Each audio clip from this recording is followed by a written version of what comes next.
আওয়ামী লীগ সরকারের মেয়াদে কবি সাহিত্যিকদের জন্য সংস্কৃতি মন্ত্রণালয় থেকে দেয়া বরাদ্দের টাকা বাংলা একাডেমি ও সে সময়কার কবিতা পরিষদের নেতারা আত্মসাৎ করেছে বলে অভিযোগ করল নতুন গঠিত স্বৈরাচার মুক্ত জাতীয় কবিতা পরিষদ। ঢাকা রিপোর্টার্স ইউনিটিতে সংবাদ সম্মেলনে এ অভিযোগ জানান নতুন কমিটির আহ্বায়ক মোহন রায়হান ও সদস্য সচিব রেজাউদ্দিন স্ট্যালিন। কবিরা আরও বলেন, আওয়ামী লীগ সরকারের মেয়াদে কবি সাহিত্যিকদের স্বাধীনভাবে মত প্রকাশ করতে দেয়া হয়নি। কবিতা পরিষদকে দলীয়করণ করা হয়েছে। গত কমিটি বিলুপ্ত করে 17 আগস্ট 15 সদস্যের আহ্বায়ক কমিটি গঠন করা হয়েছে।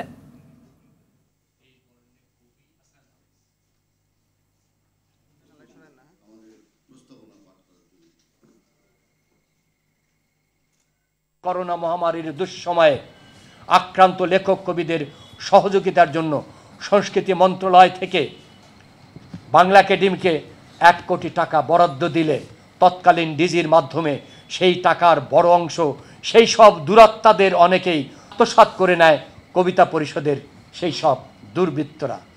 সম্প্রতি ছাত্র জনতার অভূতপূর্ব গণঅভ্যুত্থানে সেই সব দুরাত্মাদের অনেকেই জনরোষ থেকে রক্ষার জন্য গা ঢাকা দিয়েছে। কেউ কেউ দেশ থেকে পালিয়ে গেছে।